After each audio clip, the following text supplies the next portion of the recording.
একজন মানুষ যার মাথায় জন্ম নিয়েছিল এমন সব আইডিয়া যেগুলো সেই সময়ের চেয়ে বহু বছর এগিয়ে ছিল। একজন মানুষ যাকে আজও বলা হয় the man who invented the future. কিন্তু তার মৃত্যুর পর হঠাৎই অদৃশ্য হয়ে গেল কিছু গোপন নথি। Tesla files. আজকের এই ডকুমেন্টারিতে আমরা জানব নিকোলা টেসলার জীবন, তার রহস্যময় আবিষ্কার আর হারিয়ে যাওয়া সেই গোপন ফাইলগুলোর গল্প। প্রথমেই আসা যাক, কে ছিলেন এই নিকোলা টেসলা? টেসলা ছিলেন সার্বিয়ান আমেরিকান বিজ্ঞানী। 1856 সালে তার জন্ম হয়। তিনি ছোটবেলা থেকেই অন্যদের চেয়ে আলাদা ছিলেন। সংখ্যা, আলো আর ইলেকট্রিক নিয়ে তার কল্পনা ছিল অবিশ্বাস্য। তার মাথায় যেসব আইডিয়া জন্ম নিয়েছিল আজ আমরা সেগুলো ব্যবহার করি। এসি, বিদ্যুৎ, radio, remote control, wireless energy idea, আরো কত কি। টেসলার মূল লক্ষ্য ছিল বিদ্যুৎকে পৃথিবীর সবার কাছে বিনামূল্যে পৌঁছে দেওয়া। টেসলা এমন অনেক ধারণা দিয়েছিলেন যেগুলো তখনকার মানুষ ভাবতেই পারত না, যেমন তড়িৎ শক্তি দিয়ে শহরকে আলোকিত করা, বেতার বা ওয়্যারলেস যোগাযোগ, আকাশে ভেসে থাকা শক্তি টাওয়ার, ডেথ রে বা দূর থেকে বস্তু ধ্বংস করার প্রযুক্তি, এবং পৃথিবীর যে কোনো জায়গায় শক্তি পাঠানো। তার সবচেয়ে বড় প্রজেক্ট ছিল ওয়ার্ডেনক্লিফ টাওয়ার, একটা বিশাল টাওয়ার যার সাহায্যে তিনি সারা পৃথিবীব্যাপী ওয়্যারলেস ইলেকট্রিসিটি পাঠাতে চেয়েছিলেন। কিন্তু দুর্ভাগ্যক্রমে এই প্রজেক্ট বন্ধ হয়ে যায় তার অর্থের অভাবে। 1943 সালের 7ই জানুয়ারি নিউ ইয়র্কের একটি হোটেল রুমে টেসলা মারা যান।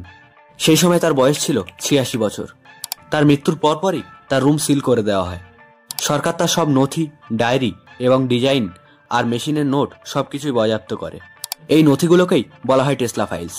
এই ফাইলগুলো নিয়ে রয়েছে অনেক রহস্য, কারণ টেসলা তার শেষ জীবনে কিছু গোপন আবিষ্কার নিয়ে কাজ করছিলেন, যেমন ডেথ রে, অদৃশ্য কমিউনিকেশন সিস্টেম, পৃথিবী কাঁপানো vibration machine, free energy blueprint. কিন্তু আজও অনেক কাগজপত্র জনসাধারণের কাছে প্রকাশ করা হয়নি। অনেক বিজ্ঞানী এবং ঐতিহাসিকবিদ মনে করেন টেসলা ফাইলস গোপন রাখা হয়েছিল কারণ 1. জাতীয় নিরাপত্তার কারণে। ডেথ রে বা শক্তিশালী এনার্জি ওয়েপন যদি ভুল মানুষের হাতে পড়ে যেত বড় বিপদ হতে পারত। 2. তার আইডিয়া ছিল সবসময় সময়ের চেয়ে অনেক এগিয়ে। তার অনেক প্রযুক্তি তখনকার বিজ্ঞানীরা বুঝেই উঠতে পারতেন না। 3. কিছু প্রযুক্তি যুদ্ধের সময় কাজে লাগানো হয়, যেমন র্যাডার টেকনোলজি। অনেকে বলেন এর ভিত্তিও ছিল টেসলার গবেষণা। 4. টেসলার ফ্রি বিদ্যুতের ধারণা বড় বড় কোম্পানি বিরুদ্ধে যেত, কারণ তাতে বিদ্যুৎ বিক্রি করে অনেক টাকা রোজগার বন্ধ হয়ে যেত। আজ আমরা তার আইডিয়ার ফল পাচ্ছি। Wireless charging, remote communication, AC পাওয়ার, ড্রোনস, এমনকি আধুনিক ডিরেক্টেড এনার্জি ওয়েপন্স। এর ধারণাও অনেকে মনে করেন যে টেসলা থেকে পাওয়া হয়েছে।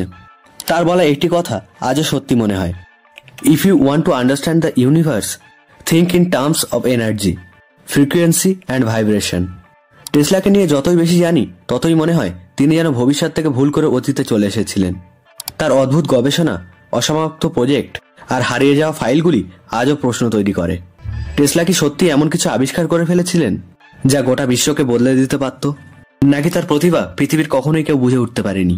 তো বন্ধুরা, এই ছিল নিকোলা টেসলা ফাইলসের একটি ডকুমেন্টারি ভিডিও। আশা করছি ভিডিওটা দেখে আপনারা অনেক কিছু জানতে পেরেছেন। ভিডিওটি ভালো লেগে থাকলে লাইক করুন, সাবস্ক্রাইব করুন এবং কমেন্টে জানান যে ভিডিওটি কেমন লাগলো। দেখা হবে পরবর্তী কোনো ভিডিওতে।